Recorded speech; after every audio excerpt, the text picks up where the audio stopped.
그렇기 때문에 어떻게 보면 설교하기가 굉장히 어려운, 늘 많이 듣던 얘기고 하던 얘기인데 뭐 더 할 수 있겠나. 이래서 이제 어, 귀한 말씀이고 유명하지만 소홀히 다뤄지는 본문이기도 합니다. 어, 그래서 우리는 성경에 있는 모든 말씀들을 어떻게 잘 살려서 나의 신앙에도 도움이 되고 교인들의 신앙에 도움이 될 수 있겠나. 거기다 믿음을 붙이는 히브리 4장 2절에 나에게 유익하다. 또 듣는 사람이 유익하겠죠. 그게 이제 우리의 과제라고 보면 되겠습니다. 그래서 오늘은 그 부분을 말씀드릴 텐데요. 그 노아 홍수 이후에 이제 새 민족이 번성하게 됩니다. 그래서 창세기 10장에 보면 이제 노아의 아들인 거꾸로 야벳과 그리고 함과 셈 족속의 후손들이 어떻게 퍼져나간 쭉 얘기하고 있습니다. 그런데 11장에 보면 그 중에 가장 번성한 민족이 이제 사실은 노아의 저주를 받은 둘째 아들 함입니다. 그래서 이들은 이제 후손이 퍼져나가는데 이제 좋은 터를 잡은 것 같아요. 그건 뭐냐면 이제 유브라데스 강과 티그리스 강의 그 어떤 퇴적토들을 중심으로 만들어진 그런 평지인데 그걸 신할 평지라고 그러고 신할 평야라고도 하는데 하여튼 신할이라는 지역입니다. 거기서 터를 잡고 아마 비옥하고 그러다 보니까 이제 거기서 문명이 다른 데에 비해서 굉장히 빨리 발전하게 됩니다. 이제 그런 것은 뭐 전체적으로는 안 나와 있지만 이제 간명하게 한 가지를 소개하는데 그 당시에 벌써 벽돌을 불에 구워서 건물을 접고 그 중간에는 이제 요즘 말하면 이제 콜타르 같은 거라는데 역청이라는 걸 땅에서 발견해서 그 사이사이를 메웠다. 그래서 이제 어떤 벽돌 문명을 이제 그때 벌써 시작했고 기술이 얼마나 대단했는지 그게 바벨탑이라고 하는 걸 쌓았는데 뭐 계산한 사람이 의하면 거의 200m 지상 가까이 쌓을 수 있었다. 그래서 지금도 뭐 이라크 지역에 나가면 지구라트라고 해서 이제 그런 과거 그때 것인지는 모르지만 에, 그 바벨탑 시대에 만들어진 걸로 여겨지는 그런 에, 것들이 아직도 남아있다. 그러니까 얼마나 견고했고 이제 그 벽돌 굽는 기술이 대단하고 쌓는 기술이 대단한 걸 알 수가 있죠. 요즘도 이제 문명의 척도가 이제 얼마큼 높은 건물을 세우느냐 뭐 이런 거 갖고도 이제 에, 그거 가지고 자랑도 하고 이제 증명도 하고 뭐 이렇게 되는데 그 당시에 그 정도의 건축수를 가지고 있었다는 건 나머지 문명이 굉장히 발전했다 이렇게 볼 수가 있습니다. 그래서 그 바벨탑을 세우고 이제 그 주변에 그런 이제 강력한 어떤 문명과 이제 성을 갖고 있는 그런 이제 하나의 나라, 뭐 나라라고 보면 규모가 작겠지만 큰 족속을 이루고 있었다. 근데 그 중에 이제 대표적인 인물이 누구냐면 이제 니무르시라고 하는 이제 장군이죠. 왕입니다, 왕. 그런데 이 사람이 강력한 통치를 통해서 주로 이제 자기 민족들을 하나로 통합했고 그 문명을 이루면서 가장 먼저 발전해 나갔다. 그런데 그들의 특징은 뭐냐면 바벨탑을 세우면서 우리 이름을 내자. 그래서 그 얘기는 뭐냐면 신격화를 하는 겁니다. 신격화. 스스로 신과 겨루어 될 만한 그런 당당함과 어떤 성취를 거뒀다고 하는 걸 드러내면서 이제 이렇게 에, 자기 이름을 자기 스스로 내는 그런 신격화를 단행했고 결국 하나님이 이제 그걸 보고 내려오셔서 에, 백성도 무너뜨리고 언어도 무너뜨리고 이제 어, 그 도시 문명도 이제 무너뜨렸다 이렇게 돼 있죠. 지금도 이제 보면은 그 제국을 건설하려고 하는 사람들은 이제 그런 형태를 갖고 있습니다. 그래서 뭐 일본 같은 경우 보면 언어를 통일하겠다. 세계 언어를 일본말로 뭐 이런 식으로 그런 거 시도하고 있고 그다음에 이제 뭐 강력한 문명을 이제 이렇게 이루어 가지고 그 근동을 통일하겠다는 그런 야망을 갖고 이제 그때부터 시작됐고 이제 그 비슷한데요. 일본 왕을 갖다가 보잘것없는 왕인데 천왕이다. 그러니까 하늘의 왕이다. 하나님이다. 이렇게 해서 신격화 하는 짓을 했거든요. 지금도 이제 보면은 이제 중국이 그런 짓을 하는데, 아주 뭐 이렇게 터놓고 얘기는 못하지만, 교회를 무너뜨리고 교회에 십자가를 두고 자기 사진을 붙이라. 그것은 이제 암암리에 자기를 우상화하는 거죠. 신격화하는 거고. 대표적인 예가 이제 북한 같은 경우는 뭐 대표적인 예가 되겠죠. 그래서 십자가를 다 없애고 곳곳에 김일성 일가의 동상을 세운다. 그 신격화죠. 그런 식으로 했기 때문에 이제 뭐 바벨이라는 말을 이제 어를 보면은 뭐 신의 문이다. 신의 세계로 들어가는 문이다. 뭐 이런 별명도 있고 뭐 하나님 붙었다는 의미에서 이제 흐트러졌다. 흩어버렸다. 이런 뜻도 있다고 그럽니다. 근데 이제 이 문명이 이제 거기서 하나님이 그때 무너뜨렸지만 계속 그 새롭게 그것을 이제 일어나게 됩니다. 그래서 우리가 잘 아는 뭐 수메르 문명이랄지 메소포타미아 문명 또 나라들도 보면 이제 아수르라든지 나중에 이제 가장 번성했던 시절의 나라가 이제 바벨론입니다. 그래서 이런 문명이 이렇게 들어서면서 그 시도 자체가 하나님을 대적하고 자기를 신격하기 때문에 계시록에 가보면 이제 가장 사탄이 즉 적그리스도가 몸체로 사용이 좋은 게 이제 바벨론입니다. 자기를 스스로 신격화하는 그런 민족과 그 우두머리가 이제 적그리스도가 되는 거죠. 그래서 교회는 이제 그리스도의 몸이 돼서 이제 세상을 구원하는 역할을 하고 이 바벨론과 같은 나라, 그건 아주 바벨론에 딱 나와 있어요. 그게 뿌리를 찾아보면 왜 바벨론이 그렇게 적그리스도나 사단이 자기의 몸체로 사용하는가 하는 게 나옵니다. 그것이 뭐냐면 바로 어, 자기가 신처럼 하나님처럼 되겠다고 하는 그런 선언을 하고 시작한 뿌리가 거기이기 때문에 그런 거죠. 그래서 이제 그 이후에 수없이 많은 이제 거기서 뭐 제국들이 나와서 뭐 있다가 없어지고 나중에 최종적으로 페르시아가 들어서 다 망했는데 이제 그런 형태의 문명이 거기서 태동이 됐다, 시작이 됐다 이렇게 보면 되겠습니다. 그래서 그게 이제 함의 후손들이 제일 먼저 그런 문명을 이루고 하나님 대적자가 됐다 이제 이렇게 보면 되겠고요. 그런데 이제 축복을 받았던 아브라함이 속한 이제 셈족은 변변한 인물이 없는데 이제 그 중에 이제 하나님의 주목에 드는 사람은 이제 아브라함입니다. 근데 아브라함 니므롯에 비하면 비교할 것이 없는 사람이죠. 왜냐하면 그 자기가 살던 뭐 그래도 시작은 이제 바벨론 나중에 보면 지역인데 이제 갈대 오르란 지역에서 뭐 우상을 깎아서 파는 예술가였죠. 자기 아버지와 함께. 근데 어떤 이유에서인지 이제 장사가 잘 안 돼서 그런지 그걸 그만두고 처음에 이제 가나안 땅으로 자기 아버지가 데려가 가자고 얘기를 했는데 왜 가나안 땅에 했는지는 잘 나와 있지 않아요. 그런데 중간에 오다가 이제 그 아버지 데라가 하란이라는 지역에 죽게 되죠. 그래서 이제 아브라함은 자기 아내와 자기 조카를 데리고 이제 중간에 그 정말 천의 고아 같은 형태가 되고 말았어요. 왜냐하면 이제 자기 고향과 친척들을 떠났기 때문에 아무도 모르는 지역이고 물설고 낯설고 많은 사람도 없는 그런 상태였고 또 거기서 이제 또 가장 그 안 된 건 뭐냐면 이제 과거에는 대를 잇는 게 중요했습니다. 그런데 데라의 큰아들인 아브라함이 아기를 못 낳죠.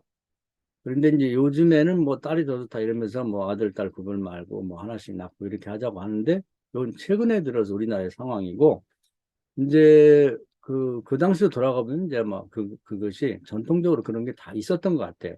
아들 선호 사상이 이제 대를 잇고 후손을 낳기 위한 그런 이유에서 그렇겠죠. 그래서 그 유다와 다말 사건을 보면 얼만큼 대를 잇는 것이 철저하게 이제 지켜졌나 하는 걸 알 수가 있습니다. 지금으로서는 이제 뭐 윤리도덕적으로 이해가 안 가는 얘기인데 큰아들이 결혼해서 애를 못 낳고 자기 그 부인만 남겨놓고 가게 되면 둘째 아들이 이제 장가를 갈 수가 없어요. 이제 그 형수하고 결혼해서 애를 낳아주고 대를 이어준 다음에 이제 그 형수가 그냥 살든지 아니면 다시 이제 딴 여자를 만나 나가서 결혼할 수 있는 그 권리가 생긴 거죠. 그 정도로 철저했다. 그래서 그건 예수님 때도 그랬던 것 같아요. 그래 예수님한테 어떤 사람이 곤란 짐을 갖고 왔죠. 어, 아들이 일곱인데 제일 큰 아들이 결혼해서 애를 못 낳고 그 부인만 남겨놓고 죽었는데 둘째 아들이 결혼했는데 또 애를 못 낳고 죽고 해서 일곱이 다 죽고 났어요. 그러면 천국 가서 이 여자는 누구의 아내가 되겠습니까? 이런 질문했을 때 그 얘기를 했다는 건 그만큼 그 당시도 그 대를 잇는 게 중요했다는 얘기를 하는 거죠. 예수님께서는 죽은 다음에는 뭐 결혼하고 뭐 부부관계 이런 게 없을 거야. 애들 낳고 그런 건 없으니까 이거 생각하는 게 오해고 거기는 우리 모두 천사처럼 그렇게 산다. 이제 이렇게 풀어주셨는데 하여튼 그만큼 중요하게 여기는 예, 아들을 못 낳거든요. 뭐 딸도 못 낳지만 근데 이제 이 사람이 이제 이렇게 상상을 영적 상상을 해보면 이제 뭐 약도 먹어봤겠죠. 좋은 의사도 이제 찾아가 봤겠고 그리고 이제 우상 장사했기 때문에 각종 우상들을 잘 알고 있고 아마 우상들에게 제사도 지내고 기도도 해봤을 겁니다. 그러니까 해볼 거 다 해봤는데 도대체가 이제 아기 낳는 문제만 해결을 못 받고 이런 거 말고 또 다른 어떤 방법이 없을까 이런 갈증, 갈망을 갖고 있었다고 하는 거죠. 그런 데다가 엎친 데 덮친 격으로 백지에 홀로 떨어졌고 또 뭐 거기 이제 따지자면 뭐 땅도 한 떼기 없고 뭐 이제 아마 갈대 우리에서 있었을지 모르겠지만 백지니까 없죠. 그리고 이제 뭐 그쪽에서는 뭐 유명한 예술가일 수도 있고 했지만 아무도 자기를 몰라요. 자기 이름조차를 모르는 지역이고 애도 없고 뭐 그다음에 또 이제 두려운 게 뭐냐면 개관 타지에 왔기 때문에 이제 타관 탄다고 그러죠. 텃세가 어디든지 있습니다. 요즘에는 이제 없어졌는데 많이 우리나라 같은 경우 과거에는 이웃 동네만 가도 꼭 시비를 걸고 그랬거든요. 근데 이제 사람만 그런 게 아니라 이 개 같은 것도 다른 동네 가면 막 달려들어서 그 동네 개들이 문다고 그래요. 그리고 특히 고양이 같은 한 지역에 나간 딴 지역으로 가면 아주 물어 죽인다고 합니다. 그만큼 이제 짐승들도 텃세가 심하더라고요. 그래서 이제 그런 상황이 이제 여러 가지 곤란한 처지에 놓여 있는 거죠.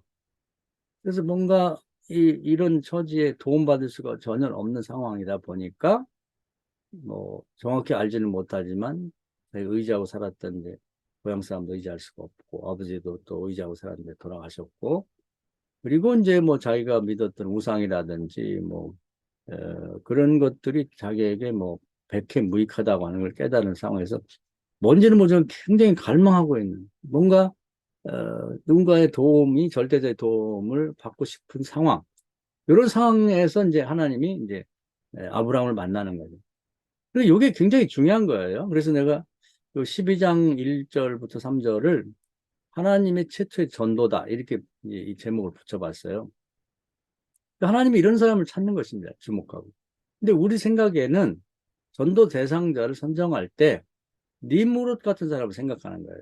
그래서 이제 언뜻 우리 목사들도 교인들도 그렇고 아우 니무롯 전도하면 좋겠다. 저런 사람이 예수 믿으면 얼마나 좋을까? 저 영향력이 그대로 발휘돼서 정말 많은 사람들을 다 전도하지 않을까. 이게 착각이라는 겁니다. 그런 사람은 교회를 와서든지 밖에서든지 하나님을 이용해서라도 자기 예수를 믿어 이름을 내고 싶어서 교회를 다니는 거지. 자기가 정말로 뭐 하나님 필요하거나 하나님의 종이 되거나 하나님 사람이 되고 싶어 오는 게 아니거든요. 그러니까 여기서부터 이제 문제가 생기는 거예요. 하나님이 세상을 바라보는 것과 사람이 바라보는 게 이사야 55장에 보면 하나님 생각과 사람의 생각이 다르다고 했는데 이게 다른 거죠. 우리가 흔히 하나님의 눈으로 뭐 세상을 보고 또 하나님의 마음으로 세상을 대하고 뭐 하나님의 귀로 세상 소리를 듣고 그런데 여기서부터 착각이 있는 거예요. 하나님이 듣는 하나님 보는 거하고 사람이 보는 게 다르거든요. 우리 니무롯을 주목하고 니무롯하고 친하고 싶고 니무롯을 전도하고 싶단 말이죠. 근데 이런 사람은 전도되지 않거니와 하나님 관심이 바뀝니다.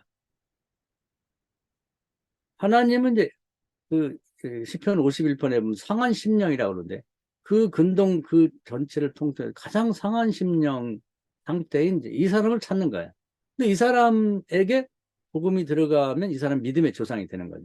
그 집안에서든지 그 지역에서든지 요게 이제 중요한 거죠. 믿음의 조상이 원래 정해져 있는 게 아니라 이런 사람이 하나님을 만나게 되면 이 사람이 진짜 변화가 돼서 하나님에게 전적으로 헌신하는 그런 인물이 될 수 있다는 거죠. 그리고 지금은 이제 아브라함이 유명해졌죠. 그렇지만 그 당시로 돌아가서 보면 함과 이 니무롯과 이 신할 평제에 일어났던 문명의 우두머리인 니무롯 같은 사람하고 왕하고 아브라함은 뭐 견줄 수도 없고 비교도 안 되는 거죠. 그런데 비교한다면 말이 되는 소리를 해야지. 어디서 대고 니무롯과 아브라함을 비교해? 이런 상태였던 거죠. 근데 사람은 니무롯을 주목하는데 하나님은 아브라함 같은 사람을 주목한다. 근데 지금도 똑같아요. 예수를 믿는 사람이나 안 믿는 사람이라 할지라도 아브라함처럼 상한 심령이 돼서 세상 이것저것 다 해보고 정말 이거 외에 다른 방법이 없겠나를 갈망하는 사람이 있으면 하나님 반드시 만나준다. 그럼 시공을 초월해서 하나님이 살아계시고 공평하기 때문에 누구든지 다 만나주는 거죠. 아브라함만 만나주는 게 아니라 모든 시대에 아브라함 같은 사람을 찾고 계시고 만난다고 하는 겁니다. 그건 이제 하나님이 지금은 이 창세기 12장 직접 만나서 전도를 하지만 지금 우리 같은 사람을 통해서 하나님이 대신 말하게 하는 거예요. 그래서 하나님이 이제 이렇게 개입해서 말할 때는 항상 성령 충만함이 기본이고, 그 다음에 이제 하나님 말씀하시면 그것이 그대로 되거든요. 그러니까 제가 여러 차례 말씀드렸지만, 그 하나님의 세계와 세상 인간의 세계는 이게 물질적인 세계와 영적인 세계이기 때문에 그 질적인 차이가 있습니다. 이걸 극복하기 위해서는 반드시 성령 충만이 먼저 있고, 또 이제 그걸 우리 창세기 1장 2절에서 이미 얘기했기 때문에 이런 부분에서 창세기 10장에서 역시 또 그 얘기를 할 필요는 없는 거죠. 전체성을 보면 이제 이미 성령이 충만한 상태인 거예요. 왜냐하면 하나님이 아브라함을 만나셨기 때문에 이런 걸 이거 채워서 읽어야 되는 겁니다. 복원시켜서. 그러니까 이걸 이제 요즘 시대로 가져와 보면 우리가 성령이 충만한 것이 전제가 되고 우리 가족 중에도 전도를 한다면 성공하고 뭐 무슨 서울대학 나와가지고 뭐 삼성에서 뭐 가자마자 뭐 500만 원 뭐 아니면 뭐 1년에 1억씩 뭐 연봉 계약하고 들어가 이런 사람을 전도하려면 안 돼요. 근데 그게 눈에 들어온다고. 니무롯이거든. 우리 집안에 제가 전도가 된다면 우리 집안에 발칵 뒤집힐 건데 안 된다니까요. 근데 정말로 여러 가지로 이것저것 다 해보고도 상한 심령이 돼서 아무도 주목하지 않는 그 사람이 있다면 그 사람을 주님의 눈으로 하나님의 눈으로 주목해 봐야 된다. 그리고 기도 많이 해서 성령 충만한 상태가 돼서 하나님이 복음을 전하듯이 그에게 복음을 전하면 하나님이 직접 전하는 창세기 12장 1절부터 3절까지 말씀처럼 그 사람이 받아들인다는 겁니다. 그래서 12장 고린전서 12장에 보면은 성령이 아니고는 예수를 주라 신할 수 없다는 얘기가 이제 거기가 포함이 되는 거예요. 그래서 우리가 이 점이 굉장히 중요하다. 그래서 우리가 지역에서도 시골 같은 뭐 이장이라든지 뭐 아니면 변사모도 다니는 뭐 대장이라든지 뭐 이런 사람들을 타겟에서 잡는데 애들도 잘 되고 뭐 걱정 하나도 없는 사람. 근데 그런 사람을 전도해 보면 이거 뭐 하시어서 그러다 이렇게 나오거든요. 니무롯이라 이 말이에요.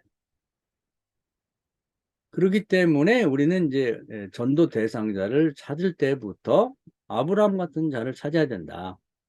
정말 상한 심령을 가진 자를 찾고 이런저런 방법 다 해봐도 방법이 없는데 그래도 포기하지 않고 뭔가 그 절대자의 도움을 찾는 자. 예를 들면 열두의 혈우증을 앓은 여인 같은 사람 복음 다 오거든요. 모든 의사도 찾아보고 다 해봤지만 안 됐다. 그리고 갈망하고 있는데 예수의 소문을 듣게 되면서 이제 찾아왔죠. 그래서 여러 가지 장애도 있었지만 그 바짝 마른 몸으로 예수의 간절한 갈망을 갖고 옷자락을 만들었을 때 그를 치료해 주신 거죠. 이것이 필요하다. 그런 사람을 만났을 때 하나님의 방식은 뭐냐면 가나안으로 가라. 가나안으로. 그러면 거기 하나님이 이미 마태복음 6장에 보면 너희가 구할 것을 이미 알고 계시다. 필요를 다 알고 계신 거죠. 그걸 다 준비해 놨어요. 그걸 여호와 이레라고 그래. 그러니까 네가 가면 다 네가 될 거예요. 이렇게 되는 거죠. 근데 여기 보면 다 나와 있어요. 자, 한번 볼까요? 12절에 보면은 여호와께서 아브라함에게 이르시되 너는 너의 고향과 친척과 아비를 떠나 내가 내게 보여줄 땅으로 가라. 다시 돌아가지 말고 가라는 거죠. 그러니까 거기에 가면 가나안 땅에 이제 여호와를 준비해 놓은 걸 소개해요. 내가 너로 큰 민족을 이루고. 그러니까 아들이 하나도 없는데 아들을 하나님이 주실 뿐 아니라 나중에 좀 밝혀집니다만은 하늘의 별처럼 바닷가에 모래알처럼 너희 후손에게서 여러 나라가 나오도록 복을 주겠다. 그러니까 아브라함이 기대하는 것보다 훨씬 큰 걸 준비한 거예요. 30, 60, 100배 그 이상을. 그래서 준비해 놓으시고 그냥 아들 하나 준다는 걸 건너뛰어서 먼 미래의 것까지 말씀해 주는 거예요. 아들을 주겠다는 게 이제 가장 큰 갈망이 이제 해결이 됐죠. 이게 복음이에요. 네가 필요한 걸 준다.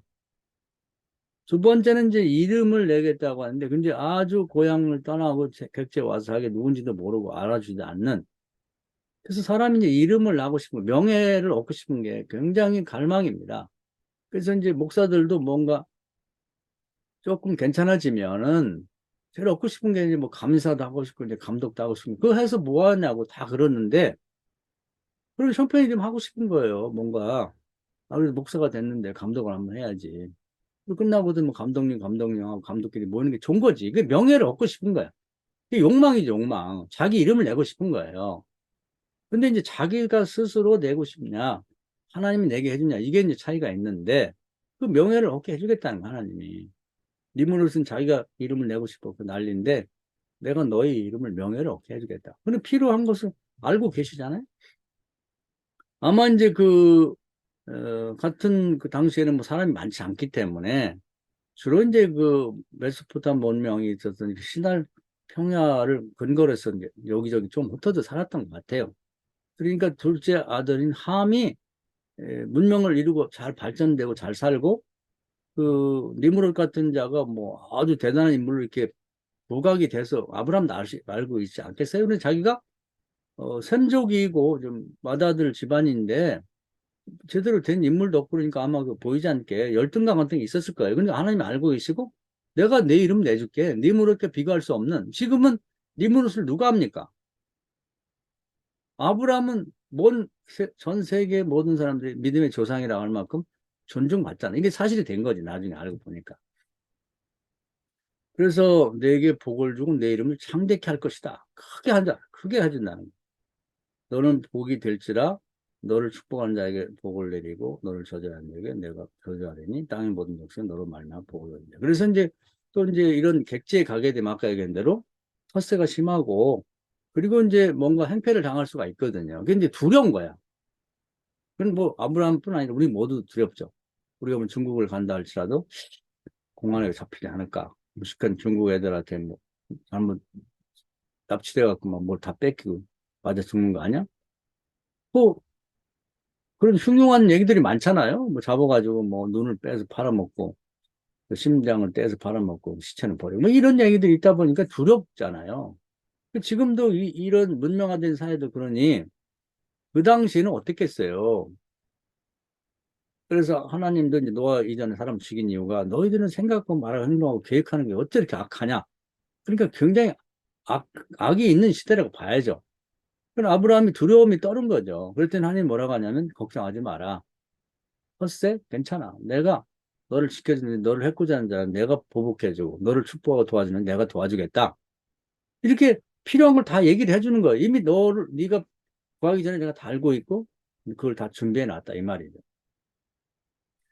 더 나아가서는 이제 땅 얘기도 나오는데 이제 15장까지 가보면 뭐 12장에도 보면 나옵니다만은 땅도 그냥 처음에 들어갈 때는 그냥 가족들하고 집 짓고 뭐 이제 양우리나 좀 해놓고 이런 정도에 살면 좋겠다고 그 정도 생각했겠죠. 근데 하나님은 구하는 것보다 더 큰 걸 주신단 말이에요. 하나님의 계획은 뭐냐면 하나님 우리가 멋진 것 같아.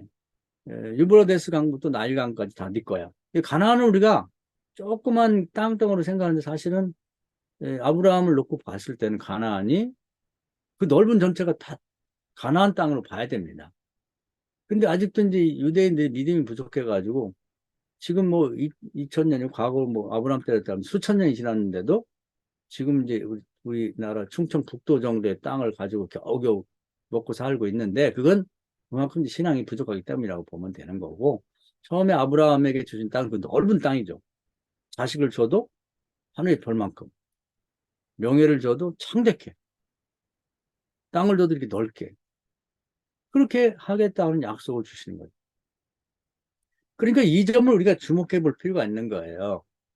그래서 지금으로 이제 이걸 가져와서 어, 전도를 한다고 치면 하나님은 가나안 땅으로 가겠지만 지금 가나안 땅이 이제 대체된 거 교회죠.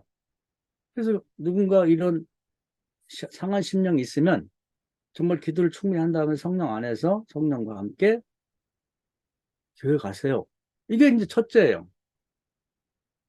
그러면 공평하게 하나님이 교회에 이 사람에게 필요한 걸 다 이미 준비해놨다고 믿자는 거. 이게 믿음의 부분이죠. 질병 있는 사람 만나면 교회 가세요. 만병의 의사된 예수님이 당신 병 치료될 겁니다. 치료해 줄 겁니다. 그렇게 자신 있게 선포하라는 거예요. 근데 대부분의 사람은 믿음이 없고 이제 성령의 도움이 없다 보니까 교회 가서 병 나을 거라고 했는데 안 나면 어떡하지? 이런 이제 반신반의가 있단 말이에요. 그것은 마가복음 9장에 보면 그런 반신반의 갖고는 얻을 게 없다는 거예요. 야고보서 1장에 보면 두 마음을 품은 자는 하나님께 얻을 생각을 말라. 이렇게 말씀하고 있거든요. 그러니까 이 부분이 우리 해결돼야 하나님이 처음에 모범을 본 이 전도의 그 모델을 활용해서 우리도 사람을 전도할 수 있고 또 교인도 전도할 수 있게 만든다는 거죠. 근데 우리 목사들부터도 우리 지역에 군수가 교회를 나오면 좋겠다. 물론 좋죠. 그리고 도지사가 우리 교회를 나오면 좋은데. 이런 식으로 이제 뭔가 부자, 성공한 그런 어떤 사람이나 이런 사람들만을 탁해서 생각하고 그걸 생각하는데 그게 니무롯이라 니무롯. 그렇게 하지 말고 하나님의 눈으로 세상을 바라보자. 그럼 어디든지 상한 심령이 더 많아요. 그리고 하나님은 그 상한 심령을 주목하고 계시고 그에게 복음을 전하고 싶은데 하나님의 눈으로 보는 사람이 없는 거지. 그래서 창세기에서는 하나님이 아주 옛날 얘기니까 직접 당신이 나서서 전도의 시범을 보였단 말이에요. 처음으로.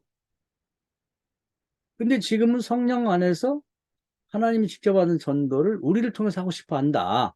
그런 의미에서 동역자인 거예요. 동역자. 하나님의 동역자. 근데 우리는 이런 눈을 갖고 있지 않은 거죠. 니무롯만 좋아하고 니무롯만 전도 대상자로 놓고 있다는 거죠. 상한 심령은 보질 않는다. 보질 않. 눈에 차질 않고 들어오질 않는다. 니무롯이 믿음의 조상이 된 게 아니거든요. 아브라함이 믿음의 조상이 됐단 말이에요. 이 사람이 필요한 걸 다 갖게 되면서 당장은 갖지 않았지만 시간이 흐르면서 그 믿음이 좋아지고 이제 뭐 조건이 갖춰지면서 하나님이 약속을 시켰어요. 그래서 그것이 이제 아브라함의 그 뒤에 보면 약속한 걸 하나님이 다 지켰다는 걸 보여주는데 그러면 우리 동네에 있는 이 상한 심령은 아브라함은 도와주고 축복했는데 아니 그 사람 도와주기가 했는가 그렇게 생각하는 것을 오해를 한다. 하나님은 공평하시기 때문에 아브라함에게는 여호와 일에 다 준비해 놓고 우리 동네 사람에게는 준비 안 했다. 이렇게 생각하는 자체가 하나님 오해하는 거죠. 하나님은 공평하다. 누구든지 아브라함 같은 심령의 상태로 있는 갈망이 있는 사람은 하나님인지도 모를 수가 있어요. 그런데 그동안에 여러 가지 해봤던 모든 일들 갖고는 해결을 받지 못한 한계 상황, 남은 산지명이 됐는데 정말 포기하고 아유 팔자소관이 하고 사는 사람이 어쩔 수 없어요. 예수님이 지금 와도 안 돼. 그러나 이런 상황에 대한 반드시 치유받고 싶다. 그런 갈망이 있고 이걸 해결책이 있을 거야. 누구로부터 어딘지는 모르고 그런 사람이 있다 그러면 이 사람 만나야 됩니다.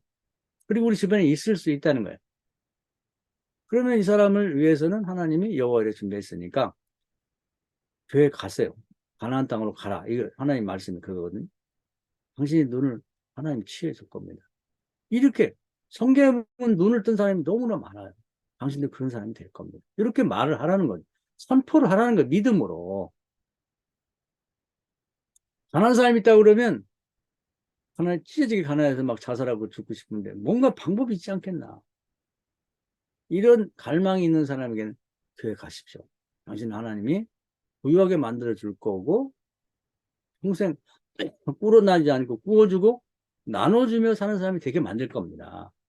그걸 선포를 하라는 거예요. 안 되면 어떻게 할까를 생각지 말고 내가 하는 게 아니고 하나님이 하시겠다는 얘기거든요. 지금 너희들이 이렇게 하라는 얘기예요. 애들이 정말 공부를 안 하고 속만 쓰고 그러면 엄마가 있을 때 그 얘기를 하라는 거죠. 교회 가십시오. 가나안 땅으로 가라. 하나님이 당신의 아이들을 완전히 탈바꿈해서 정말 세상에 어디에 내놔도 빠지지 않고 지도자가 되는 솔로몬처럼 만들어줄 것이다. 어렵더라도 교회 가서 정말 당시 1,000번째를 드리면서 솔로몬이 갔던 지혜를 우리 아이들에게 달라고 기도하면 하나님 책임져 줄 것입니다. 그렇게 말하라는 거예요. 그들이 필요한 걸 여호와의 하나님이 이미 다 준비해 놨다는 걸 자신 있게 믿음으로 선포를 하라는 거죠. 근데 이것이 이제 우리가 전도라는 것이죠. 전도라는 거. 예수님도 보면 이제 그 당시에는 뭐 교회가 없었지만 이제 임시 교회라고 할 수 있는 사도들의 이제 가나안으로 본다면 거부 시몬을 만났을 때 그 방법 그대로 여기 있는 공식 같은 거 사용한 거예요. 뭐냐면 우리 사도들 모이면 들어와라. 나를 따르라. 그건 가나안 따로 가라는 거 똑같죠. 그거로 말하면 교회로 가라는 거 똑같은 거예요. 오면 이제 나중에를 쭉 이제 이렇게 참고해서 문장을 만들어 보면 너 필요한 걸 다 나에게 오면 채워놓는다, 채워놨다. 준비가 돼 있다, 구하기 전에. 그 뭐냐면 이제 이 베드로의 고민은 뭐냐면 뭐 이렇게 하다 안 되고 저렇게 하다 안 되는데 그 첫째는 뭐냐면 자기 장모가 아파요. 열병. 요즘도 열병 치료가 잘 안 됩니다. 이건. 애기들 아파 보면 키워보면 사람 다 알 거예요. 아니, 현대의학이 이렇게 발전했는데 열 하나 못 잡아요. 방법이 굉장히 무식한 거예요. 뭐냐면 찬물로 목욕시키고 아이를 홀딱 벗겨놓은 거. 그리고 알코올 같은 거 문질러서 이제 열이 좀 발산하게 하는 방법 외에는 없어요. 지금도. 그러니 옛날 그 시대에는 열병 어떻게 고쳐요? 집에 가면 끙끙 앓고 있는 게 막 열이 나고 막 이마에다 뭐 찬 물수건 얹어놓고 그냥 끙끙 앓고 있는 거. 집안에 이제 그 우환이 있어가지고 이제 장기적으로 아픈 사람이 있으면 다 우울합니다. 밖에 있다가 집에 들어가면 분위기가 안 좋아요. 그게 죽을 지경인데다가 아버지 모시고 있다는 게 나중에 보면 마가복음에 보면 나오죠. 예, 그배 띄고 갈 때 아버지가 같이 있었던 거. 아버지도 있으니까 엄마도 있었겠죠. 장인도 있었는지 몰라요. 그러니까 이제 가족이 많은데 자식도 있었을 거 아니에요? 고기를 잡아야 하는데 그러면 고기 안 잡히는 거예요. 전체적으로 봤을 때 제일 못 잡는 것 같아요. 딴 사람 웬만큼 잡는데 어느 날은 눈먼 고기 하나도 한 마리도 못 잡았다는 얘기가 나오니까 이게 이게 고기 잡는 기술이 없던지 그 사람 시대에 예수 믿는 사람이 일반적인 사람 얘기하면 재수가 없는 거죠. 이 사람. 다른 여러 가지 어려움도 있었겠지만 고기 못 잡는 게 아주 그냥 너무 힘든 거고 장모가 아파서 끊고 앓고 있는 게 정말 힘든 거예요. 이런 어려움이 있을 때 주님의 얘기는 오늘 이제 12장 1, 2, 3절을 공식 삼아 얘기하면 나에게로 오라. 교회로 가라. 가나안으로 가라. 그러면 이 장모 병이 다 고쳐질 거고 너 고기 못 잡는 고기 다 많이 잡게 될 거야. 이 얘기거든요. 이게 복음이라는 거예요. 복음이 뭐 뜬구름 잡는 식으로 막 뭐 복음이 뭐냐 이렇게 얘기를 하는데 사람마다 달라요. 복된 소리잖아. 아브라함에게 이게 딱 맞는 복음이에요. 여기 더할 것도 없고 뺄 것도 없는 거죠. 아들이 없는데 아들을 주신다. 땅이 없는데 땅을 주신다. 또 학원에서 사람들이 공격받으면 대신 막아주시겠다. 그리고 이제 이 상대적으로 봤을 때 둘째 아들 하메 집안은 저렇게 큰 인물이 나왔는데 명예도 없고 나는 뭐야? 바다한테기도 없고 고향을 떠나서 떠드는 떠돌이 방랑자가 됐으니까 자기 아들도 없고 명예가 완전히 실수됐는데 명예를 높여주겠다는 겁니다. 다 들었잖아요. 우리가 교회를 가세요 할 때는 다 들어있는 거예요, 거기에. 애를 못 낳아도 애를 낳게 될 거고. 하나님은 이미 알고 계시거든요. 그 사람이 필요한 걸 딱딱 집어서 우리도 선포를 하자 이 말이에요. 당신이 가난한 거 교회 가면 이제 가르칠 때 그대로 말하면 부자가 될 겁니다. 아이들 속썩이지만 정말 이 아이들이 교회에서 가르쳐 준다는 하나님 뜻대로 하면 총명한 아이로 지혜로운 아이로 바뀔 것입니다. 또 귀신이 뭐 이렇게 시달려 갖고 무당도 많이 나오는데 걱정하지 마시고 다 내쫓아 줄 겁니다. 하나님. 군대 귀신이 와 있어도 다 쫓겨갑니다. 예수님 이름은. 다 있는 얘기니까. 우리는 믿음으로 선포하자 이 말이에요. 없는 얘기를 지어내지 말고 그대로. 그럼 그 나머지는 하나님이 책임져 주신다는 거예요. 여기는 하나님이 직접 말씀하시고 성령 안에서 하나님이 직접 책임져 주셨는데 지금은 하나님을 대신해서 우리가 말하고 그 나머지는 하나님이 책임져 준다는 거죠. 이게 전도라는 거죠.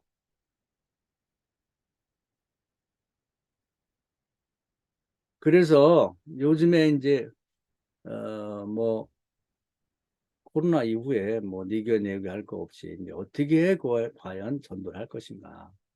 근데 그걸 고민을 하고 있단 말이에요.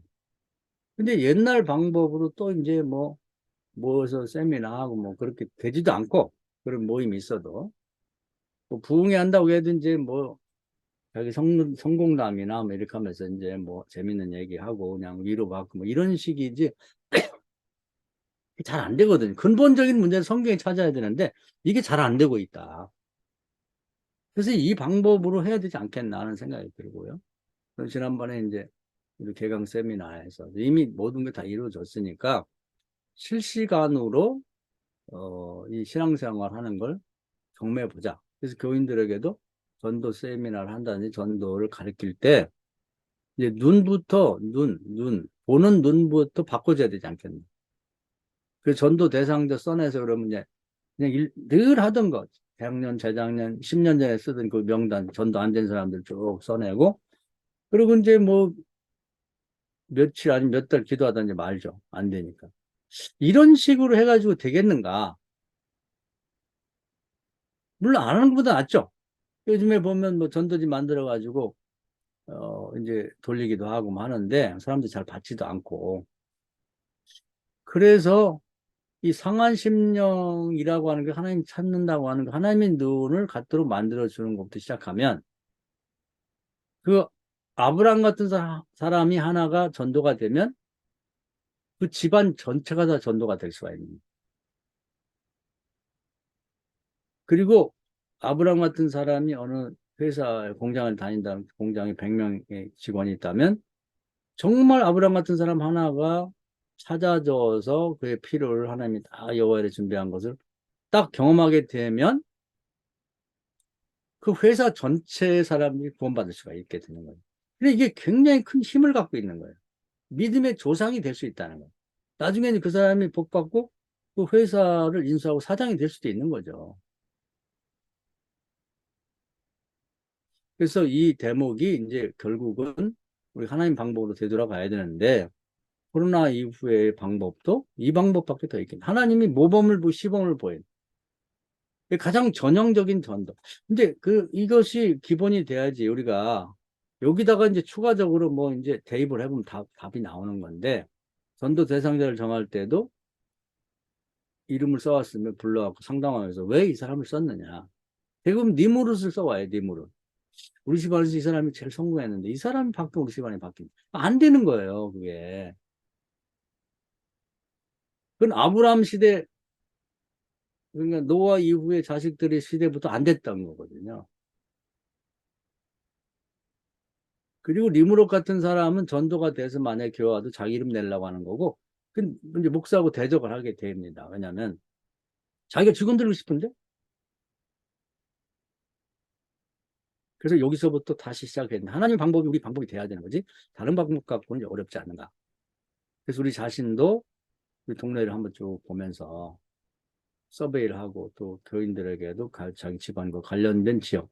우리가 뭐 관계전도 얘기를 많이 했는데 그 말이 좋은 얘기긴 한데 관계전도 할 때 이제 타켓을 님으로서 정하는 것이 실패의 원인이다. 그냥 뭐 가난하고 어렵다고 다 되는 게 아니라 갈망. 자기 어려움에도 불구하고 반드시 내가 해결을 받고 싶다. 그러니까 12의 혈류증을 앓는 사람 같은 사람이 아브라함인 거죠. 그러니까 가나안 여인처럼 자기 아이가 귀신 들려갖고 뭐 아프고 그런데도 다 포기한 게 아니라 내가 무슨 방법을 통해도 얘를 살리겠다고 하는 그 갈망이 있는 사람이 있단 말이야. 이게 말하자면은 아브라함이라는 거예요. 그러니까 가난하고 어렵고 술주정뱅이고 뭐 그런 사람이 다 아브라함이 아니고 갈망이 있는 사람. 그래서 뭐 38년 된 환자도 제가 볼 때는 우리가 흔히 이제 가장 예수님이 불쌍한 사람을 찾아간다 이렇게 말하기도 하는데 그런 점도 없지 않아 있겠죠. 거기는 뭐 10년 된 사람, 20년 된 환자들이 지금 38년이니까 제일 불쌍하지. 그런 점도 있지만 이런 말씀과 관련해서 들여다보면 38년 된 환자임에도 불구하고 갈망이 있는 거예요. 내가 반드시 내가 이 병을 치료받고 일어서고 말리라. 다른 사람들이 아니, 살 만큼 살았는데 그냥 포기해. 뭘 살려고 그래. 이런 사람은 안 되는 거예요. 그럼 많은 환자들이 있다 할지라도.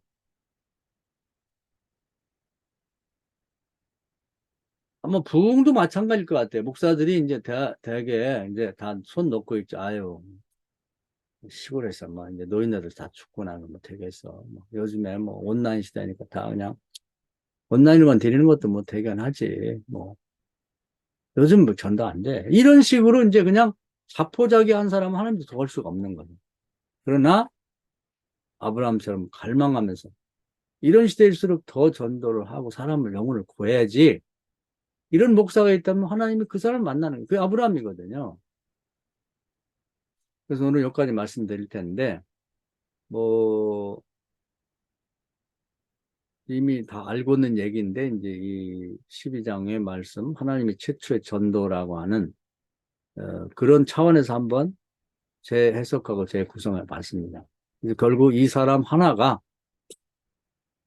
니모롯의 후손들은 계속해서 하나님을 대적하고 자기를 신격화하면서 적그리스 사단의 몸통이 돼버렸고 아브라함은 그런 가장 비참한 상한 심령에서부터 갈망하고 하나님 만나더니 그 이후에 모든 믿는 자들이 조상이 됐죠.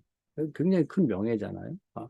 아담은 인류의 조상이지만 아브라함 믿음의 조상이다. 이렇게 보면 되는 거죠. 그래서 그 왜 그렇게 됐는지를 한번 생각해 보자 그 말이에요. 우리가 우리 주변에도 믿음의 조상이 될 만한 사람이 널려 있다고 생각하고 목사님들과 또 그런 사람을 보는 눈을 갖게 되고 또 우리 자신도 반드시 에, 방법은 있다. 하나님께는 있다 생각하고 찾는 사람 또 교인들도 자기도 하나님을 갈망하는 사람이 되고 주변에 그런 사람들 관계를 맺되 관계전들하되 그런 사람들과 관계를 맺고 성령 안에서 복음을 전해서 그 사람들도 교회 나와서 필요한 걸 다 채우고 아브라함처럼 그리고 간증이 있다 보니까 힘이 있어요. 복음을 전해도.